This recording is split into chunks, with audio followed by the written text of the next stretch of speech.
અરવલ્લી જિલ્લાના બાયડ તાલુકામાં આવેલ લોંક ડેમના ઉપરવાસમાં ભારે વરસાદને કારણે લોંક ડેમમાંથી 1000 ક્યુસેક પાણી છોડવામાં આવ્યું। બાયડ તાલુકાની તામણી નદીમાં ઉપરવાસમાં સાઠંબા વિસ્તારમાં ભારે વરસાદ વરસતા 3267 ક્યુસેક પાણીની આવક થતાં ડેમનું રૂલ લેવલ જાળવવાનું હોવાથી સવારે 6 કલાકે 1000 ક્યુસેક પાણી છોડવામાં આવનાર હોવાથી તંત્ર દ્વારા લોંક જળાશયના નીચાણવાળા વિસ્તારમાં આવતા ગામોના લોકોને સાવચેત રહેવા સૂચના આપવામાં આવી હતી।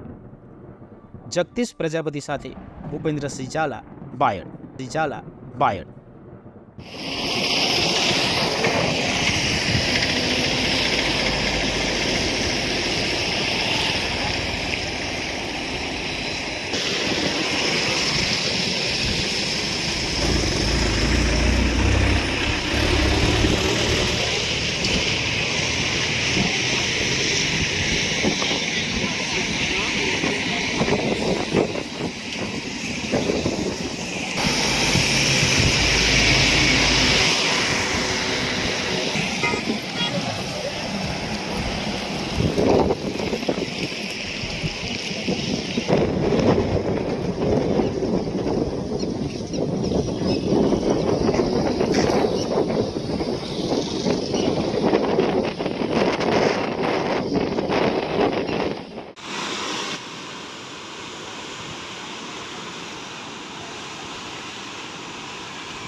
Gracias.